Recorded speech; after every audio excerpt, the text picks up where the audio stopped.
됐습니까? 예. 자, 지금부터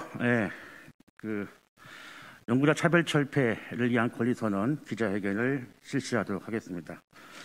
오늘 기자회견은 이제 유기용, 심상정, 강민정, 강덕구, 이명덕 의원실께서 공동으로 개최해 주셨고요.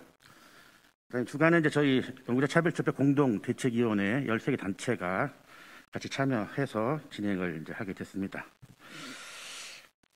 먼저 우리 오늘 이 기자회견을 위해서 무신양면으로 도와주신 우리 강민정 열린우리당 원내대표 모시고 말씀 들어보도록 하겠습니다. 의원님. 네, 안녕하십니까. 열린민주당 원내대표 강민정입니다. 저는 사실 대학과 전문 연구자는 우리 사회의 뇌에 해당된다고 생각합니다. 대학과 전문 연구자들이 있어서 우리 사회가 생각하고 성찰하고 어느 방향으로 나갈 것인가를 끊임없이 찾으면서 제시하고 이렇게 하면서 이제 사회가 발전해 나간다고 생각하는데 우리 대학과 연구자들은 너무 오랫동안 시장주의에 포획돼 있어서 그 정상적인 뇌의 기능을 사실상 많이 상실하고 지금 이상 증세들이 되게 많이 나타나고 있습니다. 예를 들면 대학은 취업 준비 기관이 되어 버렸고 그다음에 연구자들은 연구의 안정성과 공공성을 어떻게 보면 상실했다기보다는 박탈당한 채 굉장히 불안정한 상황에서 연구를 해야 되는 이런 처지에 내몰려 있는 상태입니다. 연구자들이 제가 생각할 때는 시장주의의 어떻게 보면 피해자이기도 하지만 그것을 혁파해 나갈 가장 중요한 주체이기도 합니다. 제가 이 바깥에서 대학과 연구자들의 그 상태, 현실 이런 것들을 보면서 너무 절박하게 이 연구자들이 좀 주체로 들떠 일어나서 이 상황을 좀 타개해 나가는데 앞장서 주기를 굉장히 오랫동안 절박한 마음으로 바랬는데 드디어 오늘 연구자 권리 선언이라는 형태로 중요한 핵심 당사자이자 주체인 연구자분들이 한 목소리를 내는 자리가 마련돼서 너무 감사하고 또 너무 반갑습니다. 오늘 발표해야 될 연구자 권리 선언을 온 나라, 온 국민들에게 다 하나하나 널리 전달됐으면 좋겠습니다. 그래서 우리 연구자들이 정말 우리 사회의 뇌, 정상적인 기능을 하는 뇌의 역할을, 뇌의 자리를 다시 되찾을 수 있는 날이 앞당겨지기를 바랍니다. 그러면 이제 연구자 권리 선언을 들어보도록 하겠습니다.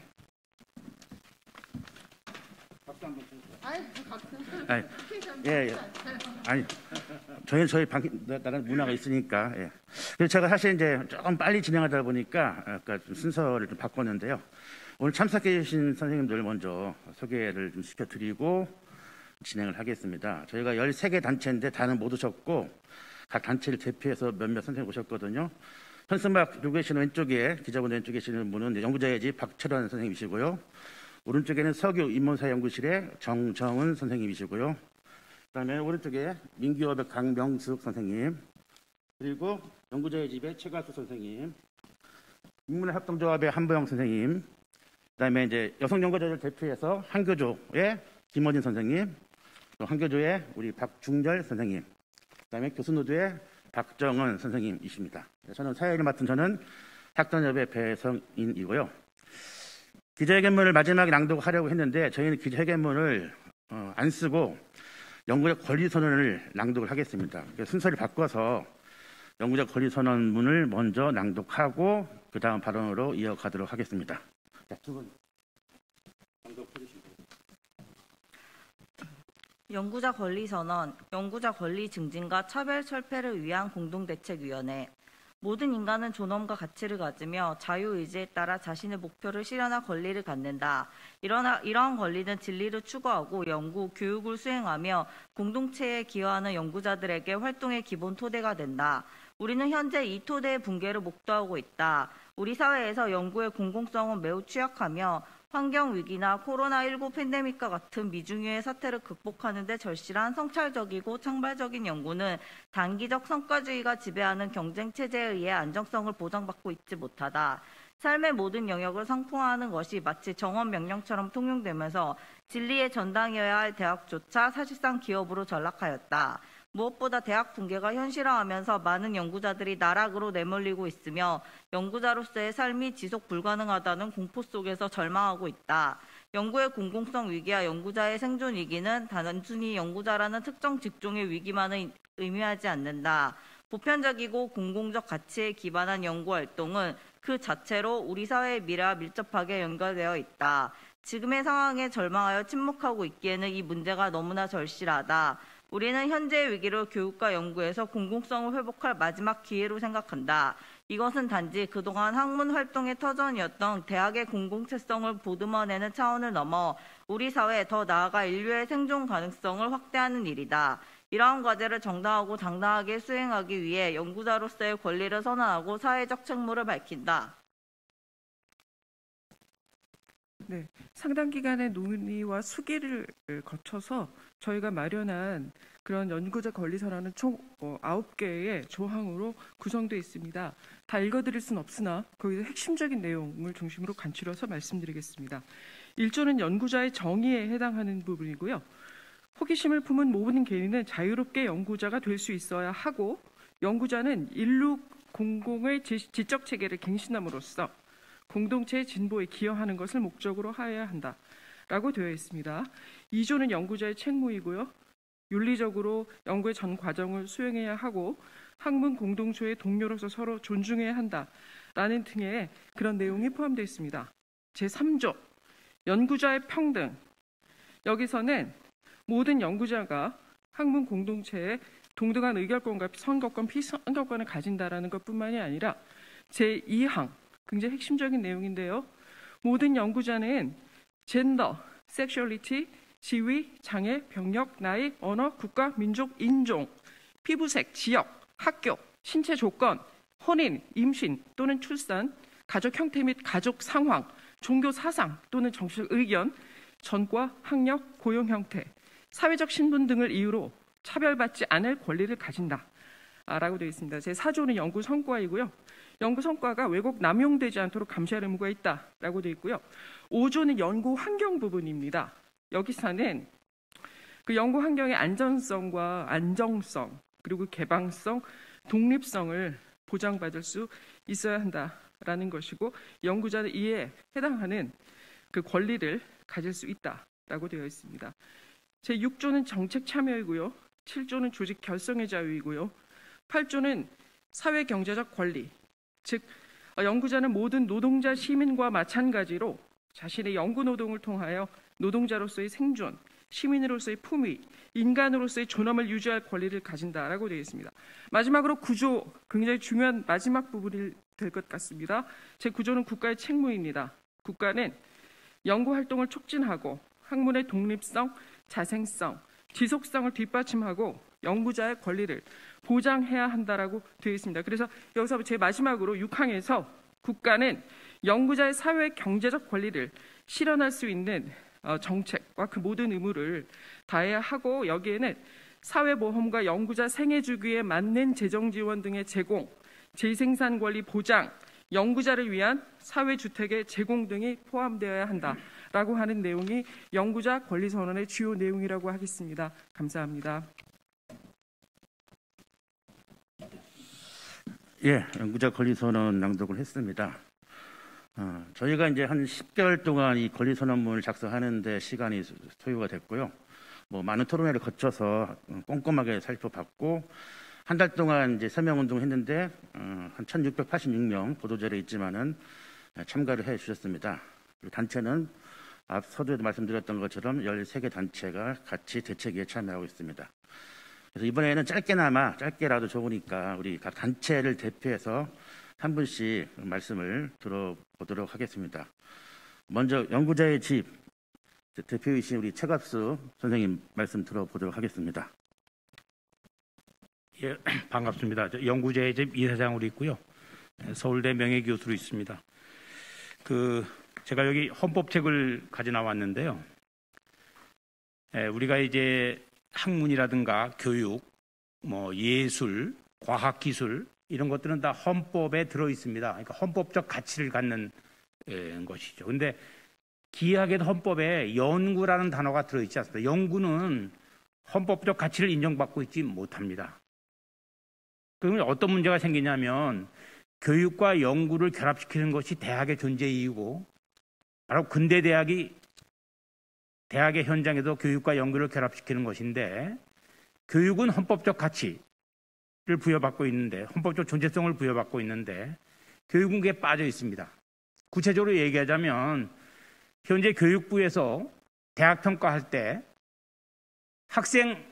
교수 1인당 학생 수에 대학원생이 빠집니다. 또 연구의 핵심적인 것이 인문사회에서는 도서관이고, 이공계에서는 실험실인데 실험실이나 연구비, 도서관의 도서 장소 이런 것들의 비중이 우리나라에서는 대학 평가에서 거의 인정받고 있지 못합니다. 바꿔 말하면은 연구가 교육에 상당하는 헌법적 가치를 보장받고 있지 못하기 때문에 연구자라고 하는 집단이 있는데, 이 연구자는 마치 좋아서 취미생활하는 것인 양, 다른 사회복지라든가 우리 인간의 기본권에 해당하는 그런 것이 적용되는 그 대상자로 해서 제외되고 있어요. 연구자의 사회적 존재성이 인정받고 있지 못한 겁니다.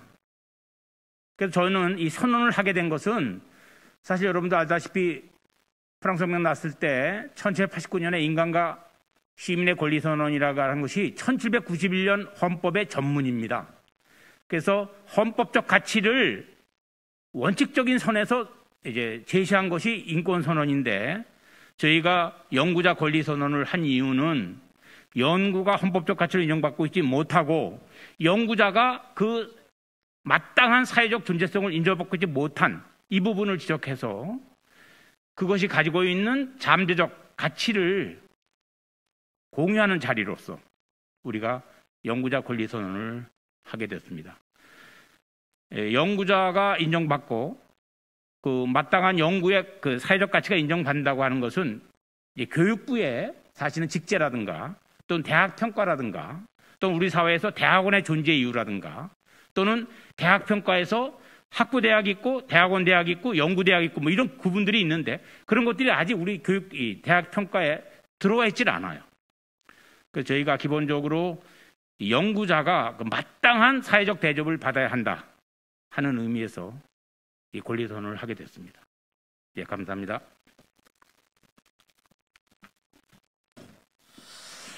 예, 감사드리고요.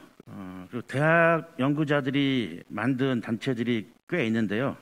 가장 대표적인 단체 중에 하나가 노동조합이거든요. 오늘 두 개 노동조합을 대표해서 먼저 한교조 위원장이신 우리 박중렬 선생님 모시고 말씀 들어보도록 하겠습니다.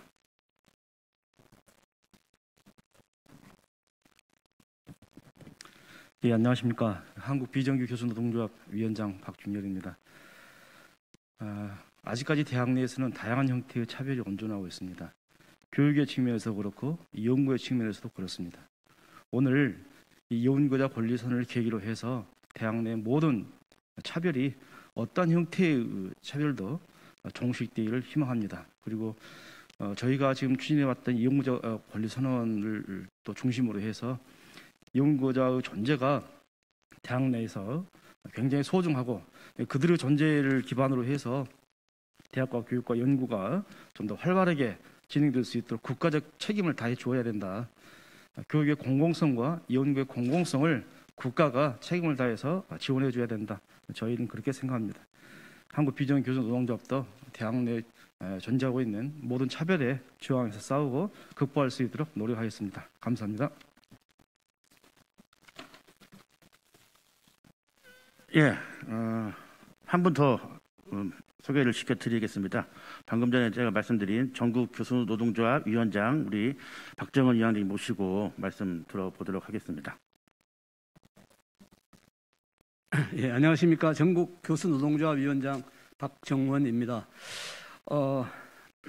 지금 우리나라 대학 교수들, 그러니까 연구의 중심이 이제 교수라고 할 때, 물론 연구자가 대학에만 있는 것은 아닙니다만은 교수들이 아주 철저하게 계층화되어 있습니다. 우선 정규 교수와 비정규 교수가 있고요. 비정규 교수는 이제 시간 강사 선생님들이죠. 그다음에 정규 교수 가운데서도 정년 트랙 전임과 비정년 트랙 전임으로 나눠져 있습니다. 그리고 정년 트랙 전임 교수는 다시 호봉제 교수와 연봉제 교수로 또 이렇게 나눠져 있습니다. 그래서 심한 경우에는 거기서 또 분열이 일어나가지고 한 8개 정도의 계층화된 구조를 갖고 있는 그런 대학도 존재를 하고 있습니다. 그런데 문제는 이제 상층부에 있는 그 호봉제 교수들이 대학 내에 온갖 이제 뭐 권리도 독점을 하고 있고, 그다음에 임금도 굉장히 이제 높은 임금을 받고 있는 반면에 아래로 내려갈수록 여러 가지 교수로서 또 연구자로서 가져야 될 기본적인 권리들이 보장이 되지 않고 임금도 아주 저임금에 시달리고 있는 이런 상황이 지속되고 있습니다. 그것은 교수를 또는 이제 하나의 그 연구 능력 또 교육 능력의 어떤 그 탁월성이라든가 이런 걸 가지고 그런 걸 기준으로 평가하는 것이 아니라 비용으로 생각을 하기 때문입니다. 바로 신자유주의적인 대학 운영 원리가 학교에 들어와 있기 때문인데요. 그러다 보니까 대학이 뭐 원로 교수 하나 내보내면은 비정년 트랙 교수 3명 쓴다 이런 식의 어떤 생각을 갖고 있고, 오늘도 언론에 보도된 바 있습니다만은 최근 5년간 채용된 교수들의 2분의 1 절반가량은 바로 비정년 트랙 교수로 채워져서 정말 학교 내에서 동료 교수들한테 시달리고 또 언제 또 재계약이 될지 알 수 없는 그런 상황에서 교육과 연구를 하고 있는 상황입니다. 그래서 이런 문제가 해결돼야 되고, 이것을 물론 법적인 차원에서 국가적 차원에서 큰 틀에서 해결해야 되겠지만, 그러나 사실은 이제 교수 스스로가 이런 상황을 용인해서는 안 된다. 내부에서부터 좀 혁신을 하는 그런 노력이 필요하지 않나 생각을 하고, 우리 전국 교수 노동조합은 대학 내부에 존재하는 차별과 불평등과 불평등을 없애기 위해서 끝까지 싸우겠습니다. 감사합니다.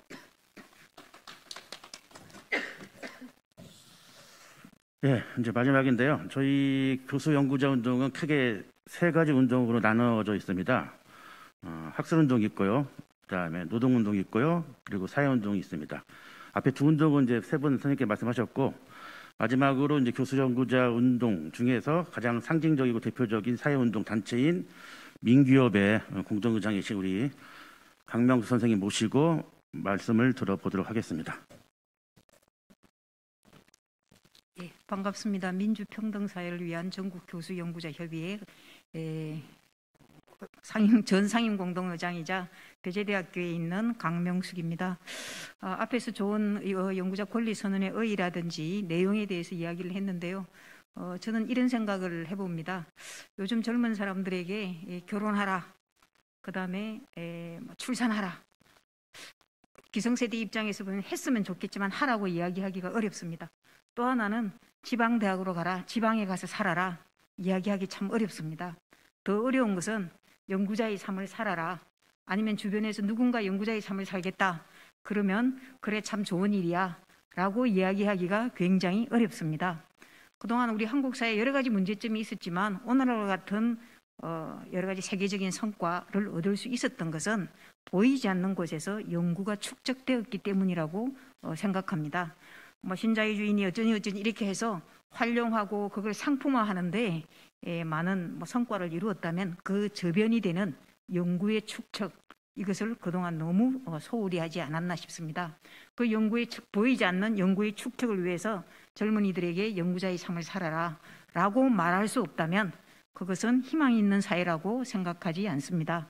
오늘 적지만 큰 발걸음입니다. 연구자의 권리 선언하면서 우리가 보이지 않는 곳에서 묵묵한 연구의 삶을 살고 있지만 당당하게 권리를 선언하고 권리를 누리면서 연구의 삶을 살 수 있도록 오늘 선언을 하게 됐습니다. 이 선언을 기반으로 해서 앞으로 많은 활동들을 해서 권리, 이 선에 있는 권리뿐만 아니라 실제 연구하는 삶에서 권리가 실현될 수 있도록 저희 교수학술 단체 노력할 것이고 국회에서도 많이 도와주시면 감사하겠습니다. 고맙습니다. 예, 끝나고 저희 2시에 토론회 하거든요. 여기 밑에 보시면은 오후 간담회실, 예, 꼭 와주시기 바랍니다. 제 눈에 지금 저분이 오실 것 같은데 기다리겠습니다.